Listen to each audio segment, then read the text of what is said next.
আমার কোনো বান্দা অপবিত্র হয়ে আমার ঘরে ঢুকতে পারবে না। তার কালবের মধ্যে অনেক ময়লা জমে আছে, অনেক গুনাহ জমে আছে।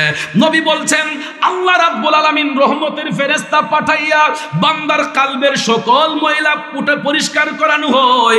যখন মুসল্লি ডান পা দিয়ে মসজিদে ঢুকে আল্লাহুম্মা ফতাহলি আবওয়াবা রাহমাতিকা বলে, আল্লাহর নবী বলেন মায়ের গর্ভ থেকে সন্তান ভূমিষ্ঠ হলে যেই রকম নিষ্পাপ হয়ে যায়, ওই মুসল্লি আল্লাহর ঘরে প্রবেশ করার কারণে কচি শিশুর মতো নিষ্পাপ হয়ে যায়। काबे की रौनक काबे का मंजर अल्लाहु अकबर अल्लाहु अकबर अल्लाहर घर काबा কতই না সুন্দর আল্লাহু আকবার আল্লাহু আকবার। কষ্ট হচ্ছে আমার বাবাজিরা, একটা জবানও বন্ধ রাখবেন না গো, উচ্চ আওয়াজে বলুন আল্লাহু আকবার। জগতের বন্ধুরা রে, ও মুরব্বী বাবাজিরা, আল্লাহর নবী বলেন মুসল্লি যখন মসজিদে প্রবেশ করে ওই মুসল্লিটা কচি শিশুর মতো নিষ্পাপ হইয়া যায়। ইবাদত বন্দেগী শেষ কইরা আবার যখন মুসল্লি বাম পা দিয়ে মসজিদ থেকে বের হবে, আল্লাহুম্মা ইন্নী আসআলুকা মিন ফাদলিক এই বলে যখন বাম পা দিয়ে মসজিদ থেকে বের হবে, রহমতের ফেরেশতারা দরজায় দাঁড়ায় থাকে যে ওই ব্যক্তিটা আবারও কোনো পাপ কাজ করবে, আবার কোনো অন্যায় করবে, মসজিদ থেকে বের হইয়া হয়তো আবার খারাপ কাজে চলে যাবে। ফেরেশতারা চাইবে পূর্বের গুনাহগুলো আবার তার কালবে দেওয়ার জন্য। নবী বলেন আমার আল্লাহ ওই মুহূর্তে কুদরতের জবান দিয়া ফেরেশতাদেরকে ডাক দিয়া কই, ফেরেশতারা রে, আমি আল্লাহর নাম রহমান, আমার নাম রাহিম, আমি যদি পূর্বের গুনাহগুলা আবার আমার বান্দার কালবের মধ্যে চাপাইয়া দেই, আমি আল্লাহর রহমান রাহিম নামের কলঙ্ক হইয়া যাইব। একবার যেহেতু আমি তোরে দ্বারা আমার বান্দার কলবের ময়লা উঠাইয়া নিলাম, পুনরায় যদি আমি আবার ওই গুনাহগুলা আমার বান্দার কালবে দেই, আমার রহমান রাহিম নামের কলঙ্ক হবে। আমার ঘরে ঢুকার কারণে আমি আমার বান্দার কালবের ময়লা পরিষ্কার করে দিলাম। আর একটু জোরে কন্যা সুবহানাল্লাহ। তাইলে আব্বাজির আমার মসজিদের মধ্যে নামাজ পড়তে গেলে লাভ না লস? লাভ না লস? এখানে আরেকটা কথা, আব্বাও ডান পা দিয়ে মসজিদে ঢুকতে হয়, বাম পা দিয়ে বের হতে হয়। পাও তো দুইটি পাও, ডান পাও দিয়ে ঢুকতে হয়, বাম পাও দিয়ে বের হতে হয়। এটা আবার কি? অনেক মুসল্লি তো এটা উজবিস করে না। দেখবেন ঢুকা জায়গা অনেক সময় বাম পাও দিয়া, বাইরে হওয়ার সময় মারে ডাইন পাও। আছেন এরকম? এ মুসল্লি শুনেন, কেন ডান পা দিয়ে মসজিদে ঢুকতে হয়, বাম পা দিয়ে বের হতে হয়? কষ্ট হইতেছে আব্বাজিরা আমার। এই সমাধান আমাদেরকে দিলেন কে? কিসের কারণে আমরা ডান পা দিয়ে ঢুকবো, বাম পা দিয়ে বের হব? এটার কারণটা বুঝিয়ে দিয়েছেন আমাদের মাযহাবের ইমাম, যিনি ইমামে আজম। বাজান এমন ইমাম আমাদের মাযহাবের ইমাম, যিনি এশারের ওয়াক্তের ওযু দিয়া ফজর পর্যন্ত ইবাদত করেছেন একটানা 40টা বছর। সুবহানাল্লাহ। কত বছর? 1 বছর নয়, 2 বছর নয়। তাহাজ্জুদটা কাজা না হওয়ার জন্য আমাদের মাযহাবের ইমাম, হানাফি মাযহাবের ইমাম, ইমামে আজম আবু হানিফা রাদিয়াল্লাহু তাআলা আনহু, তিনি 40 বছর ইবাদত করেছেন যাতে একটা দিনও ফজরের নামাজটা কাজা না হয়। এই জন্য তিনি এশারের ওযু দিয়া ফজর পর্যন্ত ইবাদত করেছেন। মধ্যখানে ছিল তাহাজ্জুদ। সুবহানাল্লাহ। জটিল কঠিন মাসালার সমাধান দিয়েছেন তিনি। সুবহানাল্লাহ। আদব কাকে বলে, আদব কত প্রকার ও কি কি, আমাদের মাযহাবের ইমামের কাছে না গেলে কেউ বুঝতে পারতো না। আজকে এই মাযহাবের ইমাম নিয়েও, মাযহাব মিল্লত নিয়েও অনেকে অনেক ধাক্কাধাক্কি শুরু হয়েছে। মাযহাব মানে না, মাযহাব কি বলে কি না? বাবাজিরা আমার, ওই সমস্ত বাতিলদের কাছ থেকে ঈমান আকীদাকে হেফাজত করতে হবে। ওই সমস্ত লা মাযহাবী ফিতনা থেকে আমাদের ঈমান আমলকে বাঁচাতে হবে। আব্বা দেখেন আমাদের মাযহাবের ইমাম কেমন সমাধা দিলেন। তার আগে উনার আদবটা কি একটু আপনাদেরকে বুঝাই, অনেকে হয়তো জানেন না। ওইখান হানাফি মাযহাবের অনুসারী যারা ছিল তারা তো ইমামে আজমকে তারা সম্মান করত। তো বাতিল আকেদা যারা আছে এরা বুঝতো যে এমন প্রশ্ন করতে হবে আবু হানিফারে যাতে কোনো প্রশ্নের সমাধান সে দিতে না পারে, যে এমন প্রশ্ন করতে হবে প্রশ্নের সমাধান যাতে সে কখনো না দিতে পারে। একদিন কিছু লোক আইসা ওনারে বলতেছে যে আপনি যে এত পাণ্ডিত্য অর্জন করছেন, একটা মাসালার সমাধান দিতে হবে আমাদেরকে। কোন মাসালা? তখন ভাবছে যে এটা তো কিতাবও নাই, কোরআনও নাই, হাদিসও নাই, যে এমন কথা কমু এটা সমাধান কেমনে দিব দেখতে দিব। আইয়া কয় আচ্ছা আপনি কোন চান দেখি, কুকুর কোন সময় বালেগ হয়? মাযহাবের ইমাম রে প্রশ্ন করছে যে হুজুর আপনি তো সব মাসালার সমাধান দেন, আপনি এই সমাধান দেন কুকুর কোন সময় বালেগ হয়। আচ্ছা এটা কি কোনো আলেমের জানার কথা? আপনারা কোন? তখন উপস্থিত নলেজে আমাদের মাযহাবের ইমাম ইমামে আজম বললেন আমি তো এটা জানতাম, এই মুহূর্তে ভুলে গেছি, তো আপনারা আমার একটু সময় দেন, আমি কিতাব গাইটা আমি বলতেছি কুকুর কখন বালেগ হয় আমি সমাধান দেব। এরা তো ভাবছে এটা তো কোরআনের কথাও না, হাদিসের কথাও না, এবার দিব কর্তিকা। হ্যাঁ, এই কথা বলার পরে এরা কাছে ঠিক আছে আপনারা সময় দিলাম, সারাদিন সময় দিলাম, আপনি মাসালা খুঁজেন। এখন ইমামে আজম ওদেরকে বিদায় দিয়ে ভাবতেছেন সর্বনাশ, আমি তো কোনোদিন আল্লাহর রহমতে কোনো বাহাস মোনাজারায় হারি নাই, কোনো মাসালার সমাধান দিতে গিয়া আমি আজও পর্যন্ত কোথাও লজ্জিত হই নাই। তিনি ভাবতে লাগলেন এটা আমি জানবো কোত্থেকে। তখন ওনার মনে হইল যে এটা একমাত্র চামার বাড়িতে গেলে, মুচি বাড়িতে গেলে আমি এটা জানতে পারব। তখন তিনি চামার বাড়িতে গেলেন, মুচি বাড়িতে গেলেন। হে বন্ধু, শিক্ষা কাকে বলে দেখো। মুচি বাড়িতে গিয়ে এক মুচিরে জিজ্ঞেস করলেন ভাই কুকুর কখন বালেগ হয় বলতে পারেন? তখন ওই মুচি লোকটা শিখাইয়ে দিছে যে কুকুর যখন ডান পা উঠাইয়া প্রস্রাব করে, কুকুর যখন পা উঠাইয়া প্রস্রাব করে তখন গা কুকুর বালেগ হয়। কুকুর যখন পা উঠাইয়া প্রস্রাব করে তখন গা কুকুর বালেগ হয়। তখন তো উনি বুঝলেন, জানলেন, আর হেরা তো এটা জাইন আইয়া প্রশ্ন করছে, ঠিক না? তখন বিকালবেলা আবার ওই লোকগুলা ইমামে আজমের কাছে আসলো, আইয়া কয় কি মাসালা পাইছেননি? ইমামে আজম কয় পাইছি তো। সুবহানাল্লাহ না? কোন সময় বালেগ হয়? তখন মাযহাবের ইমাম বললেন যখন কুকুর পা উঠাইয়া প্রস্রাব করে তখন সে বালেগ হয়। তখন ওই লোকগুলা সাথে সাথে তওবা করে ইমামে আজমের কাছে বায়াত হয়ে গেছে।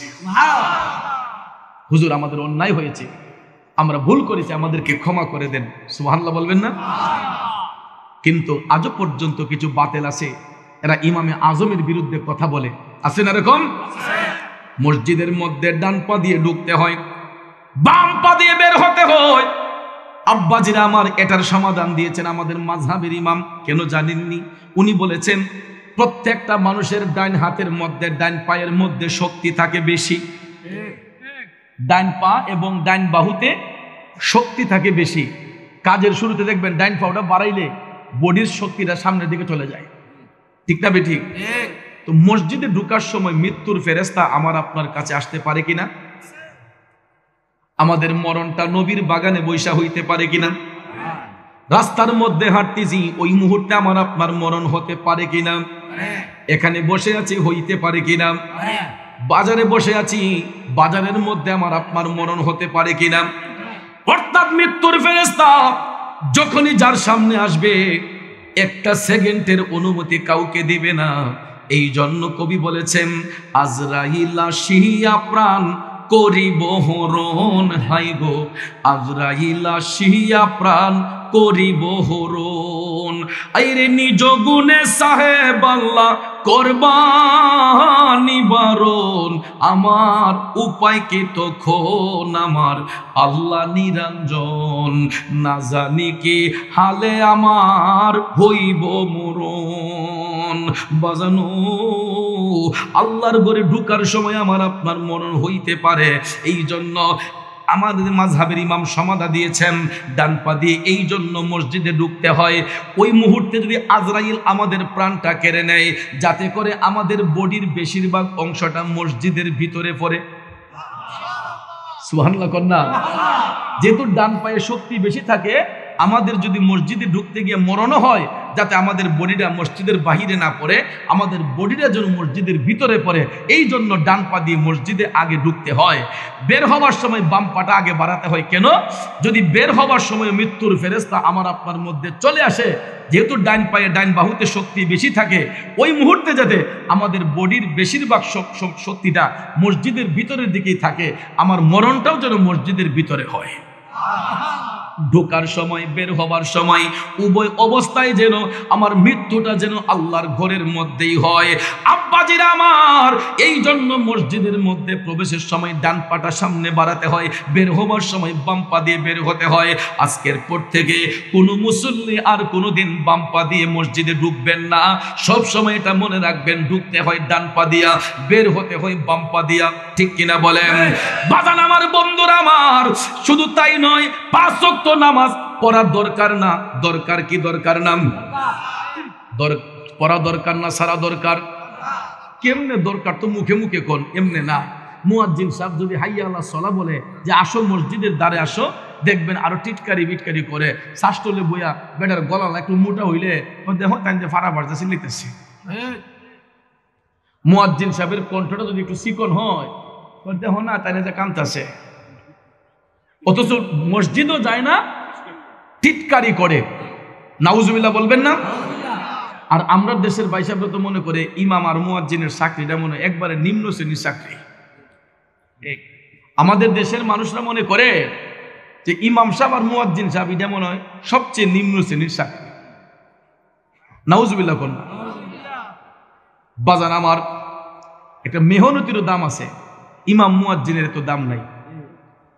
মেহনতি জমিনে কাজ করলেও প্রতিদিন 500 টাকা পায়, আর আমাদের মসজিদের ইমাম সাহেব মুয়াজ্জিন সাহেবের বেতন সেই পাকিস্তান ভিত্তিক ওই দেখে আসছি, এই 3000, 4000, 5000, 7000। বালা মসজিদ হইলে একটু বেশি পায়।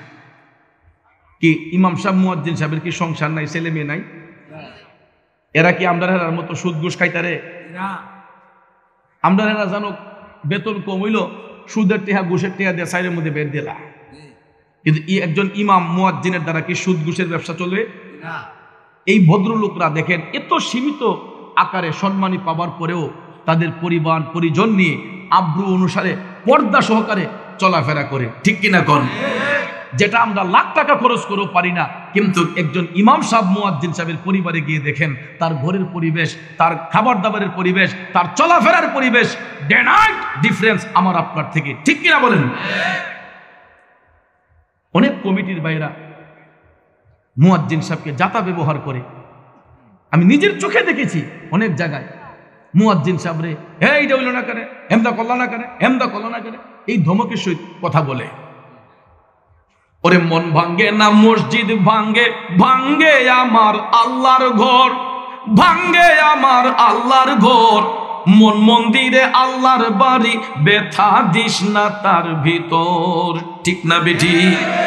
আব্বাজির আমার, মুয়াজ্জিন সাহেব কেমন সম্মানের পাত্র আল্লাহর নবী হাদিসে মুবারাকায় বলেছেন। আমাদের দেশে হয়তো তাদের সম্মান তেমন নাই, কিন্তু দেখেন আল্লাহর নবী মুয়াজ্জিনের সম্মান সম্পর্কে বলেছেন। দয়াল নবী সাহাবায়ে কেরামের মাজলিসে বৈশা বলতেছেন, হাসরের ময়দানে কোটি কোটি লোকের ভিড়ে এমন কিছু লোক থাকবে যাদের গলা থাকবে লম্বা লম্বা, যাদের কপালের মধ্যে নূরে ঝলঝল করবে। এই যে রাস্তার মধ্যে লাইটগুলো জ্বলতেছে, মিটমিট করে জ্বলতেছে, এখান থেকে দেখা যাচ্ছে। ঠিক না বাজান? দেখতে কেমন লাগে? হাসরের মাঠে এরকম কিছু লোক যাদের গলা থাকবে লম্বা লম্বা এবং তাদের কপাল থেকে নূরে ঝলঝল করবে। সাহাবায়ে কেরাম ডাক দিয়া কই, নবী গো, ইয়া রাসূলুল্লাহ, এই ভাগ্যবান লোকগুলা কারা? নবী গো, এই ভাগ্যবান লোকগুলা কারা? আল্লাহর নবী ডাক দিয়া কই, সাহাবারা রে, এরা হচ্ছে মুয়াজ্জিন, পাঁচ ওয়াক্ত আযানের ধ্বনি দিয়া মুসল্লিদেরকে যারা নামাজের দিকে আহ্বান করে, দয়াল নবী কয় হাসরের মাঠে মুয়াজ্জিনের গলা থাকবে লম্বা লম্বা, তাদের কপালের মধ্যে নূরে ঝলঝল করবে।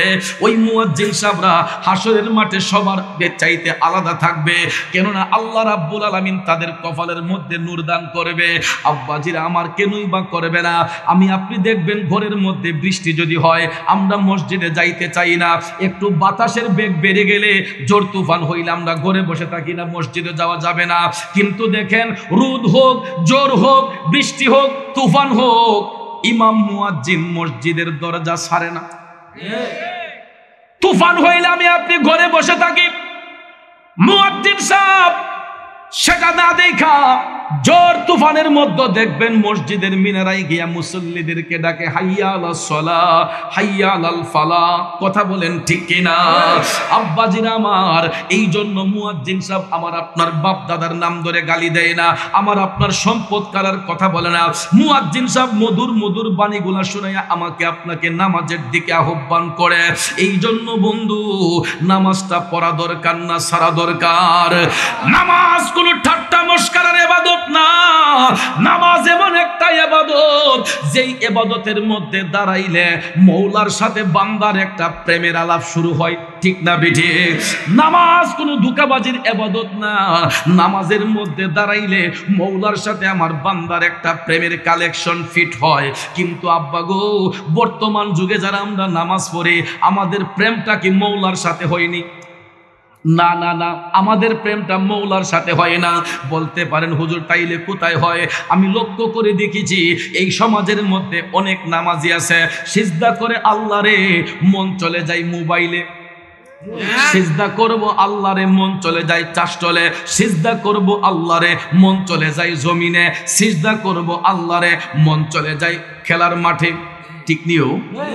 তাইলে আল্লাহর সাথে দেখা করলেন কোন সময়? আল্লাহর সাথে কথা বললেন কোন সময়? আমার আল্লাহ তো বলেছে ইন্নাস সালাতা তানহা আনিল ফাহশাই ওয়াল মুনকার। নামাজ আল্লাহর বান্দাদেরকে খারাপ কাজ থেকে, অশ্লীল কাজ থেকে মুক্ত করে। কিন্তু আব্বা, আপনি তো নামাজ পড়ার অশ্লীল কাজের মধ্যে যুক্ত হইলেন। আপনার ধ্যান খেয়াল তো নামাজের মধ্যে, কেবলার মধ্যে নাই, মওলার সান্নিধ্যে নাই, এদিক সেদিক চলে গেছে। তাইলে বাজান আপনারা বলেন, এটা নামাজ নাকি ধোঁকাবাজি? এটা নামাজ না, এটা ধোঁকাবাজি। এই সমাজের মধ্যে ধোঁকাবাজির অভাব নাই, সত্যিকারের নামাজির অভাব আছে। কিছু কিছু নামাজি আছে দেখবেন, নামাজ পড়ে আবার সুদের ব্যবসা করে, ঘুষের ব্যবসা করে। আসেনিও? ইতা ওয়াজ করলে তো পাবলিক কমে জায়গা। হ্যাঁ, অধ্যয়ন করে আর কইেন না বলে। আমি গত বছর নবীনগর চিত্রি লাফান এটা ওয়াজ করতেছি, তো আলোচনা প্রসঙ্গে এই সুদ ঘুষের কথাই বসে। এখন দেখি আমার হালি হুজুরে ইতা করে, আপনারা দেখেন ইহানো গুতা লাগলো কুতকুতে নাই বলে, ঠিক না? আলোচনা প্রসঙ্গ জানাইছে আমার হুজুরে ইতা করে, আর আমি ইতা করি। আমার ইতা করে, আমি এমনি মারি। 2-3 বার দিতে পারে, আমার 80 টাকা গেছে। আমি গঠন নাকি আমার এই প্রসঙ্গটা পাল্টাই যান গঠন নাকি? আমি পাল্টাই দিতাম কেরে ফুস্টারও তাকাই দেখি পরের দিন জুমার দিন শুক্রবার। তা আমি মনে করলাম যে হুজুরে তো আমার গুতাইতেছে, হুজুরে চাকরি বাঁচাবে লেগে। কারণ সকালবেলা হুজুর কালকা যখন জুম্মার যাইব, তখন পাবলিকে কইব যে হুজুর আপনি মনে চৌধুরী শিখাই দিছেন সুদ ঘুষের ওয়াজ করবার লেগে। হুজুরের চাকরি বাঁচাইবার জন্য আমার এই গুতাগুতি করতেছে। কারণ আব্বা, অনেক মসজিদের ইমাম সাবরারে, কমিটির সভাপতি, সেক্রেটারি, আমরা তো হিলুকটি দিক পিবা নাই, টাকা বেশি দিকা, ফেরটা উষা দিকা, ও ডাকাত থেকে হাওলাত করে আইন না কই আপনার সভাপতি হইবেন। অনেক সময় দেখা যায় ইডি মসজিদের টিয়া বন্ধ হয় না, ঠিক না? ঠিক।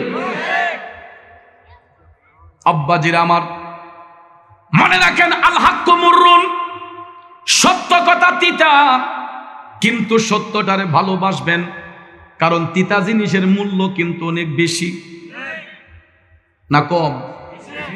খাওন পাতে বইলে দেখবেন করল্লাটা না হইলে খাওনটা সাফে না। আব্বা, করল্লাটা তো খুব মিষ্টি, তাই না? টক তিতা, ও কিন্তু তিতা হইল জিনিসটা ভালো। নিম পাতা খাইছি নি জীবনে? যেই মিডা ও ঠিক না? নিম পাতা কেমন লাগে খাইতে? যারা জীবনে একবার খাইছে তারা বুঝতে পারবে তিতা কত প্রকার ও কি কি। হলকমে দিয়া গিল্লা লাইলো, এরপরে তিতা মুখ থেকে যায় না। 1 কেজি মিডা খাইলো যেমন তিতই লাগে। যদিও নিমটা তিতা হয়, যদিও করলা তিতা হয়, এই তিতা জিনিসের মূল্যটা কিন্তু অনেক বেশি আব্বা। এই জন্য বলা হয়েছে আল্লাহ কুমুরুন, সত্য কথা তিতা, কিন্তু সত্যটারে ভালোবাসতে হবে। বাজানো এই সমাজটা ধ্বংস হয়ে যাচ্ছে, একদম সুদ ঘুষের ব্যবসায়িক কথা কোন ঠিক কিনা? যেই কারণে দেখবেন ঘন ঘন স্ট্রোক হয়, দেখবেন ঘন ঘন মানুষ দুনিয়া থেকে হার্ট অ্যাটাক করে চলে যায়, দেখবেন ঘন ঘন অ্যাক্সিডেন্ট হয়, ঠিক না? আল্লাহ রাব্বুল আলামিন মাঝে মাঝে আমাদের একটু সজাগ করায়। ও মিয়া, একজনের সালো যদি একজনের ডিল মারে, দেখবেন লাডি বেন্দালিয়া বারে কার মারফতে রে এমন ক্ষমতা? আমার সালোইটা আমার সৎ বাইরে নি। আচ্ছা, ভূমিকম্প যখন আই আব্বা, তখন তো সারা রাত এলাকা লড়াইলা, পুকুরের পানি নিচের পানি উপরে উঠতে থাকা, তো গড়টা যে লড়ে অনেক জিনিসপত্র ভাঙে, তখন কার মারফতে রে বহেন? হ্যাঁ, একজন আর একজনের চালে ঢিল মারলে বকাবকি করে। আল্লাহ রাব্বুল আলামিনের পক্ষ থেকে যখন ভূমিকম্প দেওয়া হয়, টর্নেডো দেওয়া হয়, ঝড় তুফান দেওয়া হয়, ঘরবাড়ি তছনছ হয়ে যায়, জিনিসপত্র উলট পালট হয়, অনেক মানুষের জীবন চলে যায়, ঠিক কি না? গত ঝড় তুফানের সময় আপনারা দেখেন নাই, চট্টগ্রাম না কোন জায়গায় এক ভদ্রলোক নতুন ঘর বানিয়েছে, ঘরে ঢুকতে পারে নাই, গাছের চাপা পইরা ঘরের সব সদস্য দুনিয়া থেকে চলে গেছে। এই জন্য আব্বা কিসের তো আড়াই, কিসের তো বড়াই, সব চুরমার হয়ে যাবে। ও বাজান, ভূমিকম্প গুলা কেন আসে? একটা বার তো যাচাই বাছাই করি না। আমার আল্লাহ কারো প্রতি নারাজ নয়, কিন্তু মানুষ যখন পাপ করতে করতে সীমা লঙ্ঘন করে ফেলে, তখন আল্লাহ রাব্বুল আলামিন করোনা নামক ভাইরাস দেয়, ভূমিকম্প দেয়, যে দেখি আমার বান্দাগুলা তারপরও কি আমার প্রতি বিনয়ী হয় কিনা, আমি আল্লাহরে ডরাই কিনা। আমরা কেমন আদম রে বাবা রে, এত বড় ভূমিকম্প গেল, এত বড় করোনা গেল, এরপর আদমের তাসির এসে না। আল্লাহ হেদায়েত দান করুক, সকলে কোন আমিন। বাবাজিরা আমার, বন্ধুরা আমার, আজকে মনে আমার কথাগুলো আপনাদের কাছে খারাপ লাগতেছে বাজানো। মাহফিলটা কিন্তু এতিমখানা এবং মাদ্রাসার উদ্যোগের মাহফিল, ঠিক না বেঠিক? এখান থেকে আমরা এই শিক্ষাগুলো নিব কোন জায়গা থেকে? কারণ মাহফিল কোনো রং তামাশার জায়গা নয় আব্বা, মাহফিল কোনো নাটকের মঞ্চ নয়, মাহফিল হইল হেদায়েতের জায়গা, যেই জায়গাতে আসলে মানুষের ঈমান আকীদা মজবুত হয়, মানুষের মনটা নরম হয়, ঠিক কিনা বলেন? বন্ধুরা আমার, বাবাজিরা, দেখবেন সুদ ঘুষের অভাব নাই, আবার নামাজ পড়তে পড়তে কপালে কালো দাগ ফালাইছে, এমন নামাজি আসেনি? ওজনের বেলায় কম মারে, নামাজ পড়িয়া কপালে কালো দাগ পড়ছে, ওজনে কম দেয়, আরেকজনের ক্ষেতের লাল কাটটা নিজের ক্ষেতে ঢুকায়, একজনের ক্ষেতের পানি আরেকজনে নিয়ে নেই। বেড়া এত কষ্ট করে 500 টাকা দিয়া আমার জমিনটার পানি দিছে, ওখান দেওয়া যায় ফজরের এক টাইমে তাই না উন্নয়ন করে গেছে, গিয়া কত্তুর দা ফাউদা ফারামিরা বেটা লাইল ছুটাইয়া তার জমিন ওগুল পানি নিচে গা। এমন আছে না নাই? হে বন্ধু,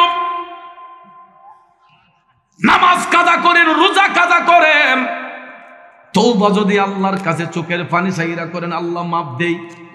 কিন্তু কোন বান্দা যখন বান্দার মনে কষ্ট দেই গো, ওই বান্দা যতক্ষণ ক্ষমা না দিব, সারাদিন নামাজ পড়িরা কোনো লাভ নাই। এই জন্য কবি কয়, মন ভাঙ্গে না মসজিদই ভাঙ্গে, ভাঙ্গে আমার আল্লাহর ঘর, মন মন্দিরে আল্লাহর বাড়ি, ব্যথা দিস না তার ভিতর। জোরে জোরে কোন ঠিক না বেঠিক? আমার বাবাজিরা, নামাজ কোনো ধোঁকাবাজির ইবাদত নয়, নামাজের মাধ্যমে মওলার সাথে বান্দার প্রেমের কালেকশন ফিট হয়। এই জন্য আব্বা যুগে যুগে যত সাহাবাগণ তবে তাবিন আইম্মে মুজতাহিদিন ওলি আব্দাল গাউস কুতুব এখন পর্যন্ত যত নেককার আত্মা হচ্ছেন তারা নামাজের মাধ্যমে আমার মওলারে তাল্লাশ করছে। এই জন্য বন্ধু দাউদ আলাইহিস সালামের কথা বলেছিলাম, তিনি নামাজের মাধ্যমে আমার মওলার সাথে দিদারে যখন গেছিলেন, বলেছিলাম মাগরিবের টাইমে ফরজ নামাজ 3 রাকাত কেন, ঠিক না বেঠিক? মূল ওয়াজ কিন্তু এই জায়গায় ছিল, আপনাদের মনে আছে? দাউদ নবী মাগরিবের নামাজের সময় তিনি 4 রাকাত নামাজের নিয়ত করে দাঁড়াইছিলেন। কয় রাকাতের? মনোযোগ, মাগরিবের টাইমে দাউদ আলাইহিস সালাম 4 রাকাত নামাজের নিয়ত করে দাঁড়িয়েছিলেন। কিন্তু আব্বা নামাজের মধ্যে দাঁড়াইয়া যখন আমার মওলার প্রেমে ফানা হয়ে গেলেন, মওলার প্রেমে যখন বিলীন হইয়া গেলেন, দাউদ নবী যখন আমার আল্লাহর সাথে কথাবার্তা বলতেছে, অনেকে তো বলতে পারেন হুজুর নামাজে দাঁড়াই আল্লাহর সাথে কেমনে কথা হয়? ও বাজান, এই 30 পারা কোরআনে পাকের যতটা আয়াত আছে প্রত্যেকটা আয়াতই হইল আমার আল্লাহর কথা।